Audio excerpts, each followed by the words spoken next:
Hi, I'm Jeff with Anglers Trading Post. We're talking tools. We're moving on to the selection of ways to apply dubbing and all the different tools. Why so many tools? Well, there's a few techniques and a bunch of different people have figured out how to do those techniques with different tools. But really, you just need to choose the one that you like best. So let's look at a few of the ones. I'll tell you why I like them, and then you can make your own decision. Really, when we're applying dubbing, there's a few different ways to do it. Let's talk about that real quick. Let's just wrap that into the back. Tighten that up. Okay, so let's say that we're working with a nice fine dry dub. For techniques, definitely go to the Tying University. We talk about how to taper, different ways to apply dub. We'll make it a little bit easier for you. But really, we're just going to look at what happens when we apply dubbing. We don't need quite that much. I spin it on. Grab it like this. I spin it a little bit more. I can tighten it up. I can make it loose.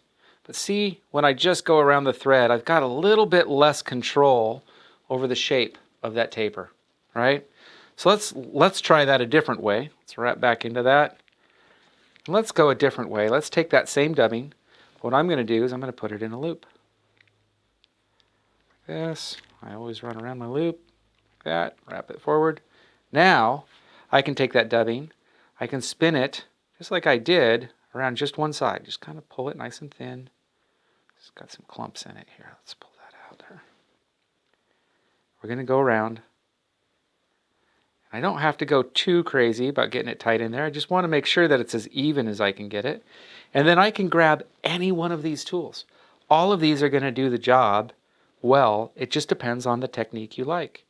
Now, if you're asking me which one I use, and is always on my vise, it's that guy right there. The reason is I take this, I spin that up, and now look at how nice and tight that is, right? I could grab my dubbing teasers, and I could tease that out a little bit. But right now, I am just looking for how do I get a good tapered body. Also, if I want the body to be more segmented, right? You see those ribbings that are going on there? The tighter I make it, the more segmented I can make the body.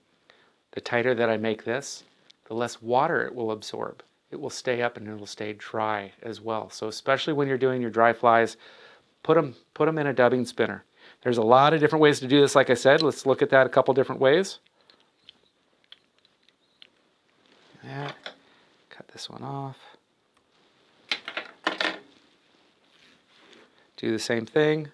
Come in, I'm going to create a loop. It's always easiest on your finger. And let's grab a little bit of this ice dub here. Small amounts. Everybody tries to grab too much. Just a little bit. Now, I can grab this. I can line up the tips, just like that. I can set that in my loop. And I can use a couple of different tools at this point. This little one here just hooks in. And as I pull it, the 2 points come together and it creates that loop for me. Now, if I made my loop too big, this can be a really difficult tool to use. You'll see that right here. Matter of fact, I'm going to have to get my bobbin cradle over here. Get this out of the way. Now, I'm going to put this in, and I'm just going to spin this, but I'm going to hang it off my finger until it catches up. There we go, and it'll spin like that. And I can tease this back out, and that'll give me just a little bit more of a bushy fly, especially if I'm going to come back over that with a rib. That's a nice way to get it started. It's going to make nice legs, and we can apply that dubbing. Pull that back. Nice and neat. This tool's good. What I like is the turbo version of this tool. The reason I like that turbo whirler is because I can keep tension on it as I work. Get this out of the way here. Let's look at that again. So same basic tool. The only difference is instead of having a short handle that I've got to spin, costs a little bit more, but there's a really nice Japanese bearing in that tool. So I'm going to come in, I'm going to grab this and hang it on there. Start my loop like I always do. And I don't have to worry about the distance between where my shank of my hook is and how much room I have between that and my tying board or bench. So again, let's grab a little different color dub right here. Again, just sparse amounts. We don't need much. Usually you grab it and then you cut whatever you grabbed in half. And that's the best way to do it. All I've got to do is stick it in that loop, but all I have to do is spin this. This really is the easiest way to do it. I can then grab one of my bodkins and I can tease that back out if I want that to be nice and fluffy. I want that to stand out. If I want it nice and tight, I could smooth it back and keep spinning it. All right, I can run my fingers over that. And that'll hold. If I have a nice rotating vise, and dubbing gets really easy, because then all I got to do is this. Tie that bad boy off. We're in business.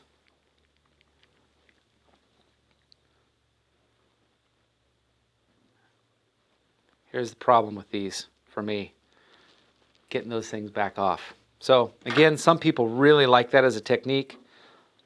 I like the other ones. Now, a little bit more cost-efficient way of doing the same tool is to use one of these hooks, either shepherd's hook, the sickle hook, or the Y. They all effectively do the same. And again, it's really about your preference, so much more often than not. But this can be a tricky tool to figure out how to use. Getting that on there. So I get it on here, and I've got to come back, and I do it like this. Once I have it, it does this. Now, this tool is great for when you need to hold that open to fit more material into it.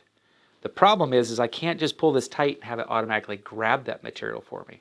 The other challenge to this shape is that we've got this wide point, and the more I spin at that point, let's spin this up a little bit just so you can see it without any material in there. See, no spinning action. I'm going to get so tight right there, and the width of it is actually going to either force it off this point right here, you can see it's already jumped up, or it's going to break right there because of the tension that's happening. We call that a vector pull on the thread right there. And that's going to break your thread a lot. So this can be handy. You can see that I could dub with it, but I think that that tool is probably the more difficult one to use. But it is a lot easier to remove when you're wanting to cut that off. Let's get rid of that. And really, between the sickle hook and the shepherd's hook, it's just preference. Choose which one you like. Either one's going to get the job done. They're both the same diameter of wire there. Well, I hope that gave you a little bit of an understanding as to all the different tools that are there. So much of these things come down to preference and what you like. Some of them are technique. Some of them are specialized for techniques for smaller flies or larger flies. Just know the type of fly that you want to tie. Go into your local shop. They should be able to help you. And certainly call us and ask us any question you want. We're here for you. Hope that was helpful. The links to all of these tools, as always, are below in the description. See you next time.